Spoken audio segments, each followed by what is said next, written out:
ಸಿಂಹರಾಶಿ ಈ ರಾಶಿಯವರಿಗೆ ಈ ವಾರ ಯಾವ ರೀತಿ ಇದೆ ಮತ್ತು ಅವರು ಯಾವ ಅನುಷ್ಠಾನವನ್ನು ಪಾಲಿಸಬೇಕಾಗುತ್ತೆ? ಖಂಡಿತ ಮನೆ ಸಿಂಹರಾಶಿಯವರಿಗೆ ನಾವು ಒಂದು ಥರ ದುಃಖಕರವಾಗಿರ್ತಕ್ಕಂಥ ವಾತಾವರಣ ನಮಗೆ ಬರ್ತಕ್ಕಂಥದ್ದು ಈ ವಾರದಲ್ಲಿ. ಸಿಂಹರಾಶಿಯಲ್ಲಿರ್ತಕ್ಕಂಥವರು ಮಕೆ ನಕ್ಷತ್ರ, ಪುಬ್ಬ ನಕ್ಷತ್ರದಲ್ಲಿ ಆ ರಾಶಿ ನಕ್ಷತ್ರದಲ್ಲಿರ್ತಕ್ಕಂಥ ಮಕ್ಕಳಿಗೆ, ರಾಜಕೀಯದ ವ್ಯಕ್ತಿಯಲ್ಲಿರ್ತಕ್ಕಂಥವ್ರಿಗೆ ಸ್ವಲ್ಪ ಹಿನ್ನಡೆ ಆಗ್ತಕ್ಕಂಥದ್ದು, ಮನಸ್ಸಿಗೆ ನೋವಾಗ್ತಕ್ಕಂಥದ್ದು, ಒಂದು ಮುತ್ತು ರತ್ನಗಳನ್ನು ಕಳ್ಕೊಳ್ತಕ್ಕಂಥದ್ದು ಈ ವಾರದಲ್ಲಿ ನಾವು ಕೇಳಿ ಬರ್ತೀವಿ ಆ ಸುದ್ದಿಯನ್ನು.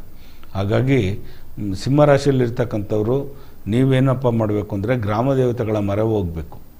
ಗ್ರಾಮ ದೇವತೆಗಳಿಗೆ ಮೊರೆ ಹೋದಾಗ ಖಂಡಿತವಾಗೂ ಅವಳು ಒಂದು ಸ್ವಲ್ಪ ಆದ್ರೂ ಕನಿಕರಣ ತೋರಿ ನಮಗೆ ಅನುಗ್ರಹ ಕೊಡ್ತಕ್ಕಂಥ ಜಗನ್ಮಾತೆ. ಗ್ರಾಮದಲ್ಲಿ ವಾಸ ಮಾಡ್ತಕ್ಕಂಥ ಮಾರಮ್ಮ ಆಗಿರಲಿ, ಪಟಾಲಮ್ಮ ಆಗಿರಲಿ, ಎಲ್ಲಮ್ಮ ಆಗಿರಲಿ, ಮಹಾಲಕ್ಷ್ಮಿ ಆಗಿರಲಿ, ಯಾರೇ ಆಗಿರಲಿ, ಆ ತಾಯಿಯ ಮೊರೆಯನ್ನು ಹೋಗ್ತಕ್ಕಂಥದ್ದು ಸಿಂಹರಾಶಿಯವರು. ಕೆಲವೊಂದು ಅವಘಡಗಳು ನಡೀತಕ್ಕಂಥದ್ದು, ಅನಾಹುತ ಜರುಗ್ತಕ್ಕಂಥದ್ದು, ಅಪಘಾತಗಳು ಸಂಭವಿಸ್ತದೆ, ಮತ್ತು ಸಾವು ನೋವುಗಳು ಸಂಭವಿಸ್ತಕ್ಕಂಥದ್ದು ಮಕೆ ನಕ್ಷತ್ರದಲ್ಲಿ. ಸಿಂಹರಾಶಿಯಲ್ಲಿರ್ತಕ್ಕಂಥ ಮೂರು ನಕ್ಷತ್ರದಲ್ಲಿರ್ತಕ್ಕಂಥವ್ರಿಗೂ ಕೂಡ ರಾಜಕೀಯದಲ್ಲಿರ್ತಕ್ಕಂಥ ವ್ಯಕ್ತಿ, ಚಿತ್ರರಂಗದಲ್ಲಿರ್ತಕ್ಕಂಥ ವ್ಯಕ್ತಿಗಳು ಡೆತ್ ಆಗ್ತಕ್ಕಂಥದ್ದು ಈ ವಾರದಲ್ಲಿ ವಿಶೇಷವಾಗಿ ನಾವು ಕೇಳಿ ಬರ್ತೀವಿ. ಯಾಕಂದರೆ ನೋವು, ಆ ರೀತಿ ಒಂದು ನೋವಿನ ವಾತಾವರಣ ಸೃಷ್ಟಿಯಾಗ್ತಕ್ಕಂಥದ್ದಾಗುತ್ತೆ. ಅವ್ರಿಗೆ ಭಗವಂತ ಚೆನ್ನಾಗಿಟ್ಟಿರಲಿ. ಆದರೆ ಗ್ರಾಮ ದೇವತೆಗಳಿಗೆ ಮೊರೆ ಹೋಗ್ತಕ್ಕಂಥದ್ದು ಮಾಡಬೇಕು.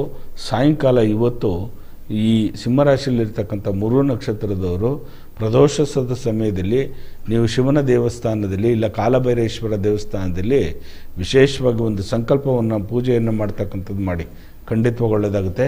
ಕಾಲಭೈರೇಶ್ವರನಿಗೆ ಅಭಿಷೇಕ ಕೊಡ್ತಕ್ಕಂಥದ್ದು ಮಾಡಿ, ಖಂಡಿತ ಒಳ್ಳೆಯದಾಗುತ್ತೆ.